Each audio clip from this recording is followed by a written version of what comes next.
नमस्कार दोस्तों, हमारी संसद में आपका स्वागत है। सबको पता है 2014 की महाभारत शुरू हो चुकी है और इस महाभारत में जितने भी महत्वपूर्ण मुद्दे होते हैं हम उसको अलग अलग जरिए से उठाने की कोशिश करते हैं और वही एक मंच है हमारी संसद। आज का हमारा मुद्दा एक ऐसा मुद्दा है जिस पर देश से पिछले 6 से 6.5 दशक से बहस चली आ रही है। वो ये है कि क्या धर्म का राजनीति में इस्तेमाल होता है और क्या एक घालमेल, क्या एक कॉकटेल एक बेहद खतरनाक है भारतीय सेक्युलर समाज के लिए। इसी मुद्दे पर हम बहस करेंगे। हमारे साथ दो बड़े वरिष्ठ नेता जुड़े हुए हैं। बीजेपी की तरफ से विजय जौली हमारे साथ हैं और साथ ही साथ कांग्रेस में गुजरात विधानमंडल दल के में विपक्ष के नेता रहे शक्ति सिंह गोहिल साहब, कांग्रेस की जानी मानी आवाज, ये हमारे साथ है। हमारे साथ तमाम धर्म और संप्रदाय के लोग यहाँ पर जुड़े हुए हैं, अपनी अपनी जगह पर बहुत महत्वपूर्ण ओहदा रखते हैं, बहुत महत्वपूर्ण पोजीशन रखते हैं। लेकिन जैसे कि हमारी संसद का नियम है, हमारी संसद का नियम ये है कि आप तमाम लोग सवाल पूछ सकते हैं, आप तमाम लोग खुलकर बहस कर सकते हैं किसी मुद्दे पर। हमारे अतिथियों से पूछ सकते हैं, चेयर से पूछ सकते हैं, विजय जौली जी से पूछ सकते हैं, गोहिल साहब से पूछ सकते हैं। सबसे पहले भारतीय जनता पार्टी को इसलिए क्योंकि वो विपक्ष की पार्टी है और उन पर आरोप है कि भारतीय जनता पार्टी राजनीति में धर्म का घालमेल करती है। स्पीकर साहब, मुझे लगता है कि धर्म और राजनीति दोनों का गहरा संबंध है। एक भाई है तो दूसरी बहन है और भाई और बहन का रिश्ता कभी भी तोड़ा नहीं जा सकता। मेरा मानना है इस संसद में जो साधु समाज के प्रज्ञाता बैठे हैं मैं उनको प्रणाम करता हूं और जो मौलवी यहां पर हैं मैं उनको सलाम करता हूं और जो सिख जगत का प्रतिनिधित्व करते हैं ऐसे समाज के अग्रणीय बंधुओं को भी सत श्री अकाल करता हूं। लेकिन ये सच्चाई है, राम के युग में रहा हो, चाहे दशरथ के युग में रहा हो, चाहे विक्रमादित्य के युग में रहा हो, बड़े बड़े साधु सन्यासी ऋषि मुनि तपस्वी और मेरा मानना है कि वो चाहे किसी भी समाज से हो, उन्होंने राज करने वालों को दिशा दिखाई है। क्योंकि मेरा मानना है ये इस समाज का प्रतिनिधित्व करने वाले जो धर्म के प्रज्ञाता हैं, धर्म का आगे उपासना करते हैं, वो दूध की तरह साफ है, हिमालय की तरह अक्षम है और उनके पास जाने के बाद ज्ञान का सृजन होता है, शिक्षा का प्रचार होता है और किस प्रकार से राजनीति को धर्म के आधार पर आधारित कर कर उसके सम्मिश्रण से गरीब के हित में और समाज के सभी वर्गों का ध्यान रखकर उसको आगे चलाने की नीति बनती है। इसलिए मेरा तो ये जरूर मत है कि धर्म और राजनीति इनका दोनों का गहरा संबंध है और राजनीति जो धर्म के बिना चलेगी वो राजनीति शुचिता के, स्वच्छता के अनुरूप नहीं होगी। ये मेरा स्पष्ट रूप से मानना है। शक्ति सिंह गोहिल जी। अध्यक्ष महोदय जी, आपका धन्यवाद करता हूं और मैं जरूर एक बात कहूंगा कि राजनीति और धर्म, उसमें सबसे पहले अगर देखा जाए अध्यक्ष जी तो मजहब धर्म होता है आत्मा के कल्याण के लिए, ईश्वर की प्राप्ति के लिए। इतनी बड़ी बात को अगर राजकीय कुर्सी के लिए मैं यूज कर लूं तो मेरे धर्म का भी मैं अपमान करता हूं। इस देश में मजहब के नाम पे तोड़ के राजनीति नहीं की जा सकती है। हम बैठे हैं, वहां बाबा साहेब आंबेडकर का चित्र लगा हुआ है। इस देश का संविधान दिया, प्रीएम्बल में लिखा धर्मनिरपेक्षता। इसका मतलब यह नहीं है कि किसी मजहब में, किसी धर्म में मत श्रद्धा रखो, सभी का सम्मान करो। वो हमारा कॉन्स्टिट्यूशन का प्रीएम्बल कहता है, उसके हम शपथ लेते हैं और फिर हम हिंदू मुसलमान करवाते हैं। क्या ये राजनीति है? क्या इस देश का हित है? इस देश में जब भी वक्त आया है, अगर कहीं गुजरात में अर्थक्वेक हुआ तो हिंदू बच्चे को मुसलमान परिवार ने पनाह दी है और कहीं मुसलमान मुश्किल में आया है तो हिंदू घर उसके सामने जाके खड़ा हुआ है। इस देश में ये है। मैं मानता हूं, मैं विजय जी की बात से सहमत हूं। उन्होंने कहा कि मजहब के नाम पे नहीं तोड़ना चाहिए, परंतु क्या हम ये, मेरी पार्टी हो या उनकी पार्टी हो, हमारे वहां एक भी बंदा अगर उस बात को छोड़ के देश को बांटने की कोशिश करे मजहब के नाम पे, क्या हम उसी को मोहरा बना के आगे निकलेंगे? क्या उसी मोहरे के आगे पे हम चलेंगे? और इसलिए मैं मानता हूं कि राजनीति करने वालों को राजनीति जरूर करनी चाहिए, मजहब दिल में रखना चाहिए, धर्म दिमाग में रखना चाहिए, नहीं कि ये पॉलिटिक्स का की रोटी सेकने के लिए राम को हम नहीं बेच सकते, हमारे मजहब को हम उन नुक्कड़ उन बाजारों में नहीं ले जा सकते वोट की राजनीति के लिए। दिल में और दिमाग में उसको बैठ के चले अध्यक्ष महोदय जी, तभी इस देश का कल्याण होगा। काजमी साहब, देश की सियासत धर्म की गाइडलाइंस में चलनी चाहिए, धर्म की अच्छी बातों की रोशनी में चलनी चाहिए। मैं हमारे भाजपा के जो स्पीकर बोल रहे थे बड़ी अच्छी बात कह रहे थे, मगर प्रैक्टिकल लाइंस में ये गलत है। आपस जब कम्युनल फीलिंग देश में आती है तो दोनों ही पार्टियां, सभी पार्टियां एक अवसरवादी अख्तियार करती हैं। जब इनकी पार्टी का कोई आदमी कम्युनल राइट्स में इन्वॉल्व होता है तो उसको साथ देते हैं, और आगरे में जाकर के संगीत सोम और हुकुम सिंह जैसे लोगों को हार पहनाते हैं, मुजफ्फरनगर में मारकाट करने का ये इनाम के तौर पर दिया जाता है। जवाब ले लूं इनसे काजमी साहब। जी देखिए, मेरा ये मानना है कि देश के अंदर देश का संविधान धर्म निरपेक्षता के आधार पर बना। लेकिन ये संगीत सोम का जवाब मांग रहे हैं। आपके विधायक जो दंगों के आरोपी हैं, देखिए उनके ऊपर आरोप है, अभी उनको किसी कोर्ट ऑफ लॉ ने उसके लिए प्रताड़ित नहीं किया है, और जब तक देश के अंदर कोई आरोपित होता है उसको कभी किसी भी प्रकार से पहले से ऊपर सूली पे लटका नहीं दी। एक रखना है अध्यक्ष महोदय जी, तो हमारी खुदगर्जी को साइड में रखना होगा, और धर्मगुरु भी हमें चाहिए, ऐसे चाहिए जो स्वार्थ के लिए नहीं, राजा की पीठ पे दंड मार सके, ऐसे धर्मगुरुओं को साथ रख के, चाहे ऐसे जो भी लीडर्स हैं, रिलीजियस लीडर्स, उसकी जरूर बात हमें भी माननी होगी ना। मेरी बात का जवाब नहीं मिला है अभी तक। जी क्या था आपका सवाल? मेरा था कि आपने टाइटलर जी के लिए और सज्जन कुमार जी के लिए क्या आपने ये सब कुछ नहीं किया जो आप ये कर रहे हैं? क्या अंतर है आप दोनों में, मैं ये जानना चाहता हूँ। बहुत बड़ा अंतर है जी। किसी दंगे में या किसी अपराध में कोई आया हो, उसको फूलमाला हमने किसी स्टेज पे कहीं पे नहीं पहनाई है। आप दिखा दीजिए कि दंगे करने के लिए इनका सम्मान किया हो। अगर आप सभी विधायक का यूपी में मोदी की जनसभा में सम्मान करते, हम मानते कि ठीक है। आप उनको चुन के लाते हो जो दंगे में अक्यूज है, उनको फूलमाला पहनाते हो। हमने कभी ना किसी अक्यूज का सम्मान किया है और ना करेंगे, चाहे किसी मजहब का हो, चाहे किसी पार्टी का हो। मौलाना देहलवी साहब। अध्यक्ष महोदय, क्योंकि ये धर्म संसद है और यहाँ आदरणीय हमारे धर्मावलंबी बैठे हुए हैं, दासीन बैठे हुए हैं, मैं समझता हूँ कि संसद में जो बहस चल रही है वो उसका मौजू कहीं और जा रहा है। जी मेरा अपना मानना ये है, जैसे आपने शुरू में अध्यक्ष जी कहा कि क्या भारत में राजनीति और धर्म एक साथ चल सकता है या नहीं। हमारा कहना यह है, क्योंकि भारत में क्या हिंदू हो या मुसलमान या किसी भी समुदाय, क्षेत्र और जात का हो, धर्म हमारी आस्था का प्रश्न है। धर्म पे अगर हम मजबूत हैं तो फिर हम कोई भी कार्य बड़ी आसानी के साथ करते हैं, उसमें राजनीति भी एक चीज है। परंतु परेशानी यह है कि पिछले कुछ वर्षों के अंदर हमने धर्म का राजनीतिकरण किया और राजनीति का धार्मिकरण किया, जिससे सारी चीजें खराब भी हुई, हालात हुई। मैं एक भारतीय मुसलमान हूं और भारत का मुसलमान होने पे मुझको पूरा गर्व है। भारत की संस्कृति, सभ्यता, रामायण और महाभारत पे मुझको उतनी आस्था जितनी हिंदुओं को भी है। परंतु जब मैं ये देखता हूं कि मैं जिस परिवार से आता हूं, मैं एक सैयद हूं, और मैं जिस जमाने में शाहजहां ने जामा मस्जिद को बसाया था, उसने एक ऊंची पहाड़ी पे सैयद और ब्राह्मणों को बराबर बराबर बसाया था।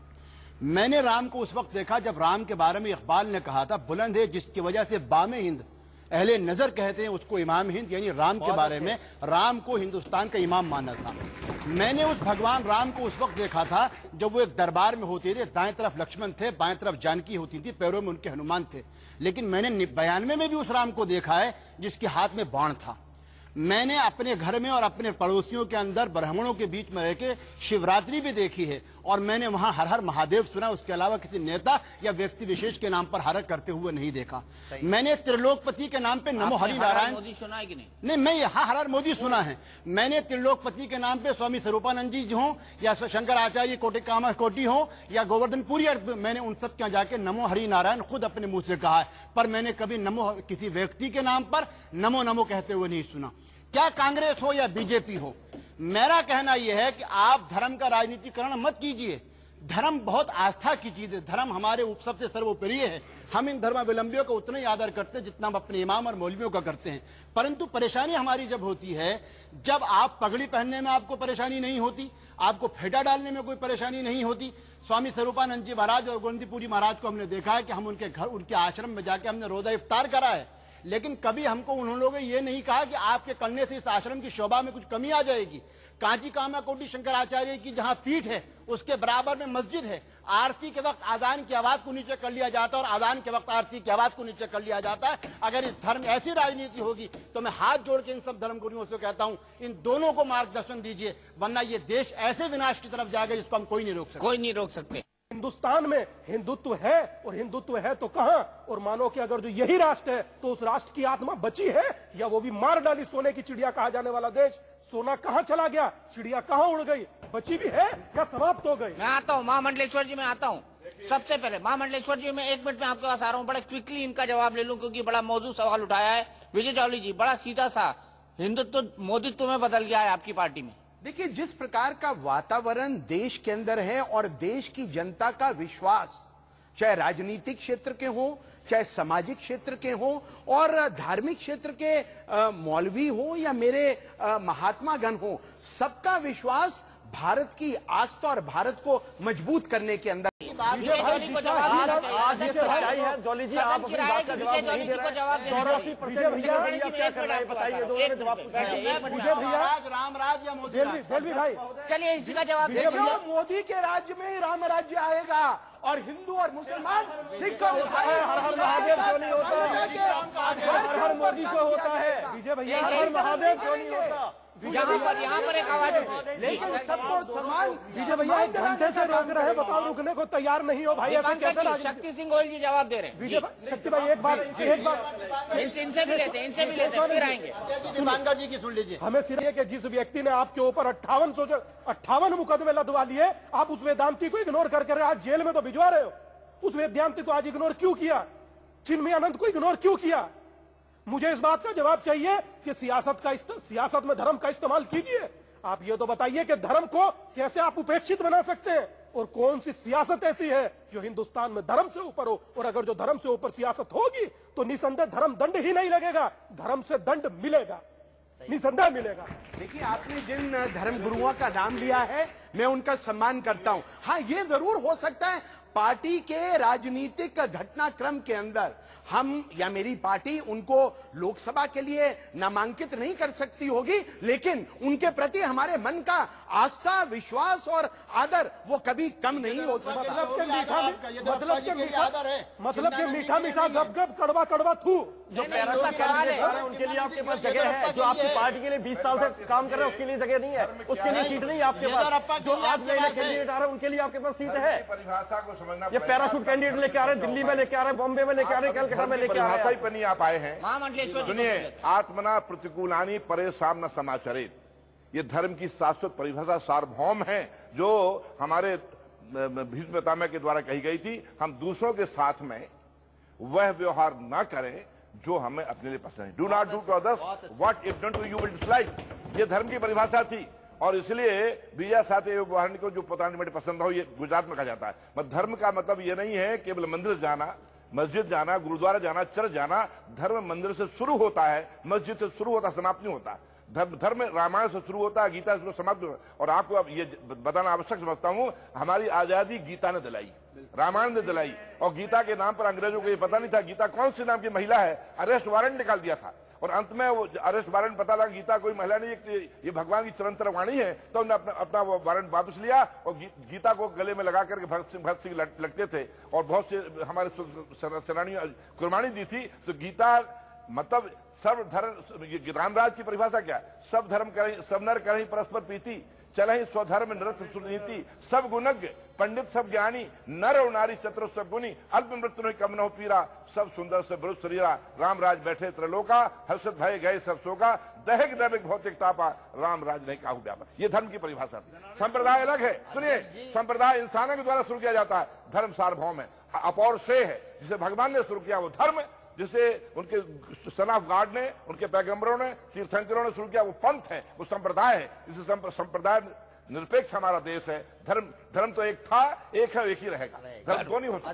बिल्कुल बिल्कुल सही बात बोली आपने। अध्यक्ष महोदय जी, मैं शक्ति सिंह गोहिल, महामंडलेश्वर जी ने जो बात की, बहुत बढ़िया बात की। आप राम राज्य की बात करते हो, वो दशरथ थे जिन्होंने कहा कि सिंहासन नहीं वन में जाओ, और वो राम थे जो सिंहासन छोड़ के वन में गए। और एक मोदित्व है, अडवाणी को कहते हैं कि तू घर जा, मैं चाबी छीन लूंगा, तुझे गांधीनगर या भोपाल मैं तय करूंगा, तू कौन सा बुजुर्ग है, तेरा अपमान मैं करूंगा। ये मोदित्व है, ये हिंदुत्व नहीं। इसका आंसर दिलवाइए अध्यक्ष जी, इस बात का आंसर दिलवाइए। मैं दिलवाता हूँ, आंसर दिलवाता हूँ। फोरम खोल दूं एक बार सबके लिए, सबको बोलने का मौका मिलना चाहिए। अध्यक्ष जी, सबसे पहले मैं कहना चाहता हूं कि राजधर्म सर्वधर्म प्रधान, हमारे शास्त्रों में लिखा है कि राजधर्म सभी धर्मों से प्रधान है। अभी मैं न टीका पे और न टोपी पे, इस पे टिप्पणी मैं नहीं करता और न जाने वाला। हम सिर्फ मात्र धर्मगुरु होने के नाते, हम देखिए धर्मगुरु चाहे मुस्लिम धर्मगुरु हो चाहे सनातन धर्मगुरु हो, कोई मतभेद नहीं है। हम लोग आपस में बैठते हैं, चर्चा होती है धर्म पे, क्योंकि हर धर्मगुरु अच्छी बात ही बताता है और अच्छे कार्य। धर्मगुरुओं में कोई मतभेद नहीं है। हम एक प्रसंग सिर्फ कहना चाहते हैं भगवान राम का। अभी हमारे मौलवी साहब जो हमारे भगवान है राम और हमारे मुसलमानों के 16वें नबी है, उनके बारे में बताना चाहता हूं। भगवान राम जब वनवास से आते हैं अध्यक्ष महोदय, तो वो भरत जी से सबसे पहला जो प्रश्न करते हैं, तो पूछते हैं भरत ये बताओ कि तुमने हमारे न रहने पे खड़ाऊ को रख करके राज्य किया, तुमने इतने सालों में क्या किया, ये हमें बताओ। तो वो बताते हैं कि यज्ञशाला हमने बनवाया, ये बनवाया। तो बोलते नहीं नहीं नहीं नहीं, हमें ये बताओ कि भूखों के भोजन के लिए तुमने क्या व्यवस्था की। वो स्तब्ध हो जाते हैं और उसके बाद कहते हैं कि ये सबसे पहला काम होता है। यज्ञ और मंदिर तो बाद की बातें हैं। अध्यक्ष महोदय मैं बताना चाहता हूं, दोनों लोग बैठे हैं, ना मंदिर में, ना मस्जिद में, ना गिरजाघर में, भगवान है तो गरीबों की भूख प्यास में। सबसे पहले हमें समझना होगा कि गरीबों की भूख प्यास में भगवान है। हमें हमारा राजधर्म सिखाता है। आज आजादी के इतने सालों के बाद आज फूड बिल पास हो रहा है, उसी पे चलते हुए संत समाज द्वारा, आप भंडारे के माध्यम से आप देखते हैं कि संत समाज जहां भी आश्रम, जहां भी मंदिर है, वहां पे वो सबसे, और जहां पे धर्मगुरु है, वो भंडारे के माध्यम से लोगों को पालने का काम करते हैं, समाज को पालते हैं। आज तो राजनीतिज्ञों ने आज फूड की, सवाल यह है कि गांधी जी, हमारे महात्मा गांधी का पोस्टर लगा हुआ है, राष्ट्रपिता है। महात्मा गांधी भी कहा करते थे कि देश आजादी के बाद सबसे पहला जो काम करेंगे शराबबंदी कराएंगे। आज मुसलमान भी चाहते हैं कि देश से शराबबंदी हो, कुरान में उसको एकदम नापाक कहा गया है। और हिंदू भी चाहता है, शराब की वजह से, शराब पी करके बसों में जो कांड हुआ था, रेप कांड, शराब की वजह से काफी 80% अपराध शराब के कारण होता है। लेकिन पार्टियों द्वारा क्यों नहीं शराब पे प्रतिबंध लगा। आज गौ को सभी माता मानते हैं, चाहे हिंदू हो मुसलमान हो, सब उसके आदर करता है, क्योंकि गौ दूध जो है सबके लिए महत्व रखता है, नौनिहालों के लिए आवश्यक रखता है। लेकिन गौ हत्या क्यों नहीं रोकी गई। आज गंगा की बात है, यमुना की बात है, गंगा और यमुना नदियां सूखती जा रही है अध्यक्ष जी, और गंगा यमुना पूरे देश के लिए आवश्यक है। सभी वो गंगा यमुना ठीक है, आपकी बात सुन ली, आपकी बात सुन ली चक्रपाणी महाराज जी, आपकी बात सुन ली। तो हमारी संसद में हमने पिछले ब्रेक में बात की कि किस तरीके से, किस तरह से धर्म का राजनीति में इस्तेमाल होना चाहिए या नहीं होना चाहिए, इस पर हमारे धर्मगुरुओं और राजनीतिक पार्टियों का कहना है।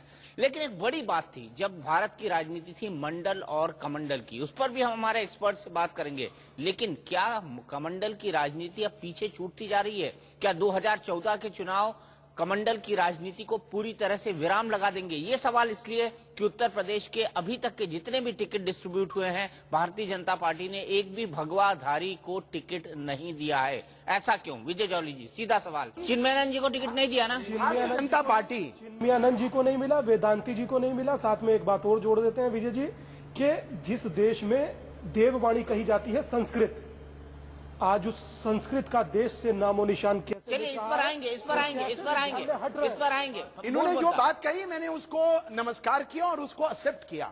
लेकिन भारतीय जनता पार्टी अयोध्या और यूपी के अंदर राम मंदिर बने, उसके लिए आज भी कटिबद्ध है। किसी साधु सन्यासी को टिकट नहीं मिला हो, इसलिए मैं अपनी आस्थाओं की बात कर रहा हूं। काउंटर। और अपनी आस्थाओं के विजय जी काउंटर एक मिनट काउंटर के नाते भारतीय जनता पार्टी का प्रवक्ता होने के नाते मेरे से जो बात पूछी गई, अरे विजय जी बात के ऊपर मैं स्पष्टता दूंगा। विजय जी मंदिर अयोध्या में बनेगा, ये सब जानते हैं। अध्यक्ष राम महोदय, मंदिर अयोध्या ये सब जानते हैं। और ये बताएं, मैं इनसे पूछता हूँ, राम राज से मोदी राज तक ले आए, क्यों इनके प्रधानमंत्री के लिए अयोध्या से चुनाव नहीं लड़ा? क्या राम से इतने भयभीत हो गए ये? देखिए काजमी साहब एक मिनट हमें आपसे किसी प्रकार के दिशा निर्देश की आवश्यकता अरे आप भारतीय जनता पार्टी अभी आप लेती है, अभी हाउस लेती है। अभी तो आपने कहा कि धर्मावलंबियों से आप आदेश, ये तो आप खुद पलट रहे हैं अपनी बात से। का इलेक्शन बोर्ड उसके ऊपर निर्णय लेता है, कोई एक व्यक्ति नहीं। धर्मगुरु आपने कहा धर्मावलंबी। विजय जी काउंटर है यहाँ पर। विजय जी काउंटर है यहाँ पर। विजय जी बड़ी जिम्मेदारी के साथ कहना चाह रहे हैं, आज आपकी कमेटी है, आपकी पार्लियामेंट्री बोर्ड है, आपका सब कुछ है किससे? हमसे। अगर जो हमें इग्नोर कीजिएगा तो भाई साहब कहां जाइएगा? और इस बात का शायद मुझे लगता है ये अदालत गवाह बनेगी कि अगर जो इस देश में धर्म से निर्देशित होगी राजनीति तो राजनीति चलेगी, धर्म से उपेक्षित होगी तो राजनीति ना तो चलेगी और ना राजनीति रहेगी और देश का विनाश होगा। देखिए, मुझे अब एक सवाल करना है। अभी इन्होंने राम मंदिर का जिक्र किया, ये पीछे सरकार में जब थे इन्होंने कभी राम मंदिर का नाम तक नहीं लिया, राम मंदिर बनाया तक नहीं। अभी स्वामी चक्रपाणी ने गांव खुशी की बात कही। मुझे अच्छी तरह याद है 2006 में यूपी में एक फेक सीडी तकसीम की गई थी इनकी पार्टी की तरफ से, जिसमें गांव खुशी का पूरा इल्जाम लगाया गया था। और वो तो खुदा का शुक्र है कि वो सीडी पूरे यूपी में नहीं गई, वरना पूरे यूपी में आग लग जाती। वो सीडी पूरी तौर पर फेक साबित हुई। इलेक्शन कमीशन बहुत पुरानी बात है, बहुत पुरानी बात है। 2006 की बात पे हमको नहीं जाना चाहिए और ये भड़काऊ बात होगी। माफ कीजिएगा, मैं रोकूंगा। इससे आगे चलिए आप। सिर्फ मैं इतना चाहता हूँ कि राम को लोग बकस दे, कि संत समाज राम मंदिर बना लेगा। बहुत अच्छे। हाँ, और आशाराम को राम की। और दूसरी बात, आशाराम को उसका ही बता दीजिए। आशाराम को आप नहीं छोड़ोगे। आशाराम भी बाहर आ जाएंगे, चिंता मत करिए। दूसरी बात, हम तो देखो दिवाले की बात करते हैं, चाहे मुस्लिम गुरु हैं अपनी मस्जिद की बात करते हैं, लेकिन कोई तो कहता है जो राम मंदिर की बात है कि दिवाले से पहले शौचालय। इनको माफी मांगनी चाहिए, सार्वजनिक माफी मांगनी चाहिए थी। जो संत समाज कहता है सबका भला हो, शेम एक नेता कहता है कि सबका, ये अपने कार्यकर्ताओं को निर्देश देना चाहिए कि इस तरीके की चीजें ना हो। कम से कम ये आपकी जिम्मेवारी बनती है विजय जॉली जी। मैं जवाब दूंगा अभी इनकी बात का, इनको बात पूरी बिल्कुल। मैं जवाब नहीं, हम चाहते हैं कि उसमें करेक्शन करें। जवाब, हाँ बिल्कुल, जवाब देके तो करेक्शन करेंगे। जवाब नहीं सुनने वाला। 6 सालों तक रहे मंदिर के लिए, क्या क्या पूरा देश ने देखा है और आपसे कोई आशा नहीं। और जनता ने कितना वोट दिया था? मिनॉरिटी गवर्नमेंट थी, मिलावट की गवर्नमेंट चला रहे थे वाजपेयी जी। अब 272 सीटें लाके विकास और हिंदू समाज अगर मोदी और आप भड़कावी बात कर रहे हैं। समर्थन में होगा, हम आपको मंदिर बना के दिखाएंगे। भाई, मुसलमानों ने नहीं कहा था कि हज हाउस में सब्सिडी दो, मंदिर के नाम पे गए तो हमने तो कहा हमारे लिए तो हिंदू मुस्लिम सिख ईसाई दुनिया भर में एक देश बता दो हज को सब्सिडी मिलती हो। विजय जॉली जी, आपसे भी पूछ रहा हूँ, दुनिया में एक देश बता दो जहाँ हज को सब्सिडी मिलती है। यहाँ पर एक देश बता दो दुनिया का, भारत के अलावा। मिली जुली सरकार ने काम किया। इनका संसद में नहीं बोलने दे रहे हो तो वहाँ क्या बोलने दो? हमारी संसद, ये तो पार्लियामेंट है, सबको अपनी बात रखने का अधिकार है। अध्यक्ष महोदय, या इन्हें हिंदुओं की चाहत है न मुस्लिम से अदावत है। इनका धर्म सदियों से तिजारत था, तिजारत है, मत व्यवसाय है, जिसका पूरी कोई भी संत समाज हो सब विरोध करेगा, पूरे देश के लोग विरोध करेंगे। सवाल इस बात का है कि जिन बिंदुओं पे होना चाहिए उन बिंदुओं से ये लोग हट करके और बार बार जो धर्म का वो मजाक उड़ाते हैं, इसे कदापि संत समाज बर्दाश्त नहीं करेगा। तो निश्चित रूप से हमें कहना चाहते हैं कि धर्म से बकस दो, ये धर्म गुरु अपने अपने धर्मों को संभालने के लिए काफी है, कृपया राजनीति को धर्म में मत लाओ। मैं इसमें विवेकानंद ने कहा था, महामंडलेश्वर जी, धर्म का अनुशासन राजनीति पर रहेगा तो धर्म दुनिया को शांति, विश्व शांति देगा। और राजनीति, धर्म में राजनीति आएगी तो खत्म हो जाएगा। बिल्कुल सही। तो हम धर्म में राजनीति नहीं चाहते, राजनीति राजनीति के ऊपर धर्म का विश्वास होना चाहिए। सुनिए एक बात और, आत्मा शरीर से निकल जाएगी। सुनिए महामंडलेश्वर जी, उसके बाद आत्मा शरीर से निकल जाएगी तो शरीर का क्या होगा? मर जाएगा, जड़ हो जाएगा, शव हो जाएगा। इसी प्रकार आत्मा धर्म है और राजनीति शरीर है। तो इसलिए जब तक आत्मा शरीर राजनीति में रहेगी, धर्म रहेगा, तब तक राजनीति जीवंत रहेगी। अन्यथा राजनीति सड़ जाएगी, फूलेगी, सड़ेगी, दुर्गंध फैलाएगी और बर्बादी। मैं ये इतने साल धर्म को इस्तेमाल करने के बाद आज आप धर्म निरपेक्ष नहीं हो सकते, याद रखिएगा। और दूसरी बात बड़ी जिम्मेदारी के साथ कहना चाहता हूं और गोयल साहब से पूछना चाहता हूं शक्ति भाई से कि ये तो बता दीजिए शक्ति भाई के संसद सब काम करती है, बहुत अच्छे से करती है। गंगा को तबाह कर दिया, सारे तीर्थ स्थलों को जीरो कर दिया, ड्राई एरिया में शराब बिक रही है, आपकी सरकार है। और उसके बावजूद गंगा पर जो कमेटी बनती है उसमें धर्मगुरु क्यों ना हो? उनमें उन व्यक्तियों को रख रहे हो जो हर साल कई हजार करोड़ का पैकेज खा जाते हैं। गंगा हमारी तबाह हो गई, गंगा नहीं रहेगी देश रहेगा, यमुना नहीं रहेगी देश रहेगा। शक्ति भाई बिल्कुल आप लोगों को इस बात का हमें विश्वास दिलाना होगा कि धर्म से तत्वाधान में राजनीति हो। पीछे आप कुछ बोलना चाहते हैं जी? आप धर्म जी, हम आंसर चाहते हैं। का एक व्यापक रूप बताना चाहता हूं। धर्म नैतिकता है, नागरिकता है, शुचिता है, पवित्रता है, श्रमशीलता है। जहां जो नागरिक धर्म को अपनाता है वो सच्चा धार्मिक व्यक्ति है। इसलिए जो मंदिर जैसे on your mark get ready get set go ये बोलता है, एम्पायर तब जाके धावक दौड़ता है। इसी प्रकार मंदिर मस्जिद में जो कोई व्यक्ति आता है उसके बाद टीवी सेट है, सोफा सेट, ज्वेलरी सेट, सब सेट है, स्वयं अब सेट है। मंदिर में आके सेट होकर जाता है, तब जाकर के काम कर पाता है। विजय जौली ने भी हाथ जोड़ लिए। विजय जौली ने भी हाथ जोड़ लिए। दोनों पार्टियों के सारे धर्मावलंबी मैं आदर के साथ सलाम करते हुए इनसे पूछना चाहता हूं, वो राम राज था जहां शबरी के बेर खा के राम अछूत नहीं हुए। फिर टोपी पहनने से इनके व्यक्ति विशेष को क्या परेशानी है? क्यों नहीं पहन लेते? क्यों नहीं कहते थे कि हाँ गौकशी पे पाबंदी लगाएंगे, शराब को इस मुल्क से हम मिटा के रहेंगे, धर्मावलंबियों के लिए अलग स्थान होगा? ये सारी बातें क्यों खुल कर नहीं कहते हैं? देखिए गुजरात के अंदर अगर सबसे ज्यादा कोई सुरक्षित समाज है तो मुसलमान मेरे भाई बड़े। और उन्होंने मैं तो शराब की बात कर रहा हूँ। अब आपके गले के नीचे बात, मैं शराब की बात कर रहा हूँ, आप मुसलमान को क्यों लेके आ रहे हैं? नहीं चलिए जवाब देने दीजिए। आपने जो बात कही मैं उसकी ओर इशारा कर रहा हूँ और मेरी आपसे हाथ जोड़ के विनती है, ये मेरे फिर तो मैं माया कोडानी के साथ हूँ। मुसलमान समाज, फिर मैं माया कोडानी के साथ हूँ। मुसलमान समाज को पिछड़ा रखने अगर आपके समाज अगर मुसलमान सुरक्षित, आज मुसलमान भाइयों का पिछड़ापन मेरे कांग्रेस के भाइयों के कारण है। वोट बैंक के नाते ये आपको यूज करते रहे, मत यूज होइए। आज जिस प्रकार से को टिकट देंगे अगर गुजरात में मुसलमान, देखिए माया कोडानी अभी अंदर ही जेल में, और मैं आपको सुरक्षा नहीं थी। ये भी आपकी बात का जवाब दे। आप बताइए ना, आप अपनी बात को पलट रहे हैं बार बार। देखिए मैं अभी आपकी बात को बड़ी विनम्रता से उसका उत्तर दूंगा। 2002 में दंगा हुआ, 10 दंगों से आगे बढ़िए ना, दंगे क्यों लेके आ रहे हैं?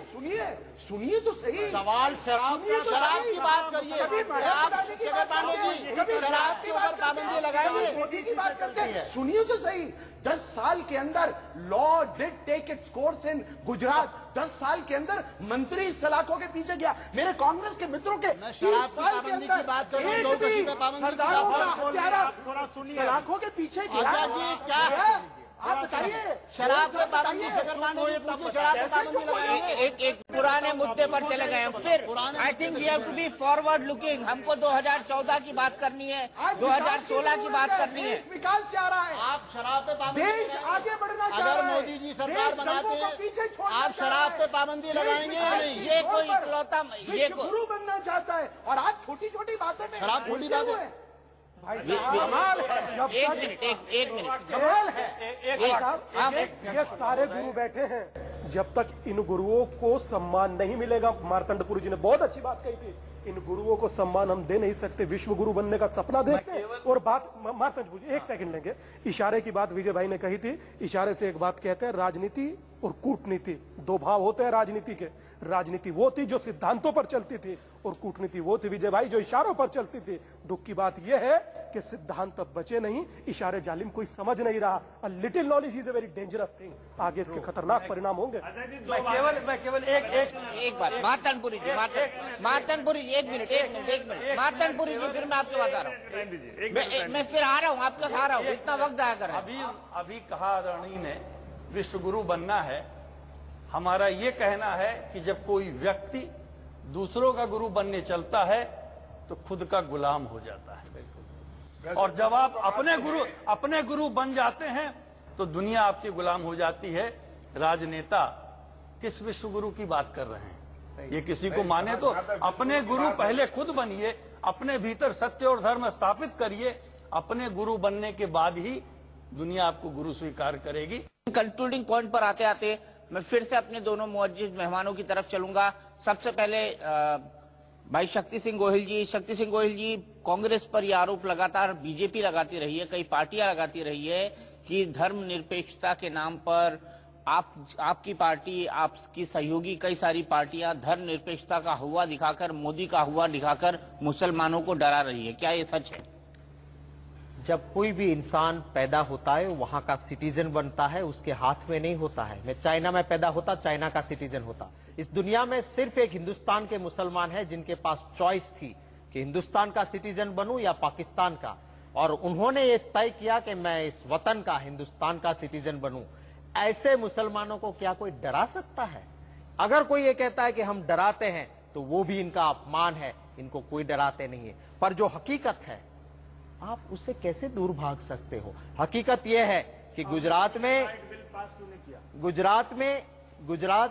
एकलबारा, मैं आऊंगा उसमें। गुजरात में एकलबारा की जगह है, जनाब कदीर पीरजादा वहां के गादीपति है, वहां पे गौशाला है, और वहां से हर मुसलमान के घर में दूध देने वाली नहीं, जो दूध देना बंद कर देती है उसको मुसलमान भाई उस गाय को मरने तक उसकी मां की तरह सेवा करता है। क्यों मोदी जी उसको नहीं सम्मानित करते हैं? और मुजफ्फरनगर में जो अक्यूज्ड है उसको सम्मानित करते हैं। आप क्या मैसेज देना चाहते हो? इस देश में बहुत सारे, अगर हम कहीं सही बात को लेके चलते हैं तो प्रॉब्लम होती है। हम चाहते थे चाहे मुसलमान कोई दंगा करता है तो उसको भी सजा होनी चाहिए, चाहे हिंदू दंगा करता है तो वो भी इस देश का दुश्मन है। और पार्लियामेंट जब चलने नहीं दिया आपने, पार्लियामेंट में काफी ऐसे बिल थे हम पास करना चाहते थे। 9 साल से मेहनत, स्टैंडिंग कमेटी में कितने दिन रहे। हम ये भी नहीं चाहते थे कि इस देश में वो कानून आए कि जो कानून पार्लियामेंट के पास होने के बाद जिसके फार-फेच इफेक्ट होते हैं वो कहीं ना कहीं इस देश के अंदर एक दाग बन के रह जाए। हम चाहते हैं कि इस देश में हिंदू मुसलमान भाई भाई बन के लड़े थे, तब इस देश आजाद हुआ था।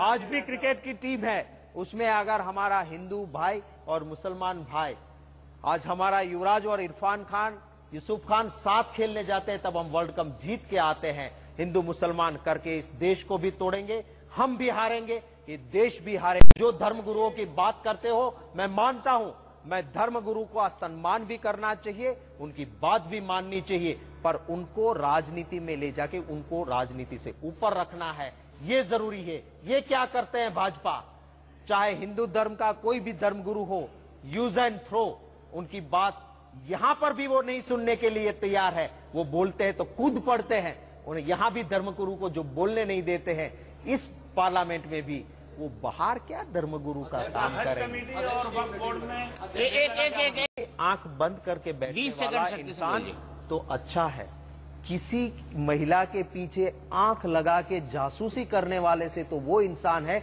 जो आंख बंद करके बैठे। वो इंसान मुंह बंद करने वाला अच्छा है कि जो इस देश में मुंह खोल के लोगों को मरवाता हो, उससे अच्छा है। अरे वो इंसान कान बंद करके बैठने वाला अच्छा है जो इंसान सिर्फ नशा करवा के लोगों को ना बुलाए।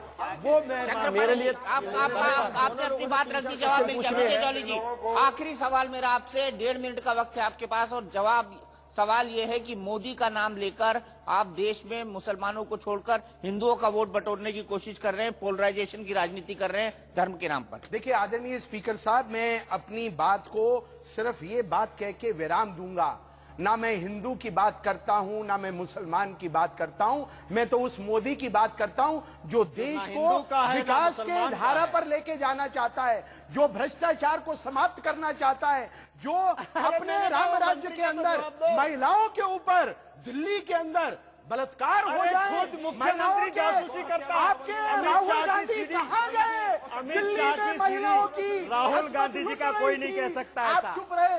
आप अमित शाह जी का अमित शाह की सीढ़ी विकास देख की राह पर लीजिए। बढ़ना चाहते, जिनको रोजगार चाहिए, जिनको विकास चाहिए, जिनको शिक्षा चाहिए, जिनको अच्छे स्वास्थ्य की सुविधाएं चाहिए, और जो मुसलमान, सिख, हिंदू और सबको साथ लेकर आगे बढ़ सके, वो समझाइए मोदी को, थोड़ी अकल दीजिए इस बात की। आप नमस्कार करके उनको, आपकी बात उनका उनको समझाइए। उनसे ज्ञानवर्धन लेकर पूरे देश को आगे बढ़ा सके, जो विकास की बात कर सके। मैं 2002 की बात नहीं करता हूं, मैं अरे 1984 विकास की वो बात नहीं होता करता हूं। है मैं जहाँ कर्जा बढ़ जाता मैं है। असम की विकास बात नहीं वो करता नहीं हूं। होता है मैं जहाँ हैदराबाद करप्ट की मंत्री बात होता नहीं है। करता हूं। इतने लोग मरे गए कांग्रेस राज्य के अंदर। दोनों लोग जवाब लेकिन दीजिए। आप साल मिले, मोदी को 7 महीने मिलने चाहिए। आप गौहत्या में पाबंदी मैं आपको लगाएंगे। देता हूं, मोदी के राज्य में जितना हिंदू सुरक्षित हो रहेगा, उतना मेरा मुसलमान भाई भी सुरक्षित रहेगा। क्योंकि सुनिए, एक बात आखिरी समापन। दोनों नहीं रहे, वो इतिहास है। डालने वाले अरे साहब, आप 50 साल में, जिस प्रकार की 50 साल में दोनों सलामती थे। और आपने जो कहा, प्रधानमंत्री के मुंह से कुछ नहीं निकलता। प्रधानमंत्री अच्छे होंगे, लेकिन उन्होंने अपने कैबिनेट को नहीं रोका। अरे आप साधु संतों को थोड़ा सुनिए तो सही। संसद गर्मागरम है। महाराज जी नमस्कार, इनको सबक सिखाइए। सिंह जी, दोनों लोग जवाब दीजिए, क्या आप गौ हत्या पर पाबंदी लगाएंगे? पार्लियामेंट है, पार्लियामेंट में हर एक आदमी को अपनी बात रखने का अधिकार है। अध्यक्ष महोदय, वैसे हमारी संसद को आपको हमसे, हमारे पर विजय जॉली जी। कृपा दृष्टि रखिए। विजय जॉली आप गौ हत्या पर पाबंदी लगाइए, कृपा दृष्टि तो चाहिए आपको। खत्म है, वक्त मेरे पास वक्त मेरे पास खत्म है, वक्त मेरे पास खत्म है। खत्म करेंगे, महिलाओं की सुरक्षा एक बात मैं करेंगे। कहूंगा आखिरी में, और बड़ों का सम्मान आखिरी में एक बात, कंक्लूड आखिरी में एक बात ये कहना चाहता हूँ सभी राजनीतिक लोगों से एक बात कहना चाहता हूँ। धर्म को आप मानते हो, धर्म की नहीं मानते। धर्म को नहीं, धर्म की मानिए। भगवान को नहीं, भगवान की मानिए। गीता को नहीं, गीता की मानिए।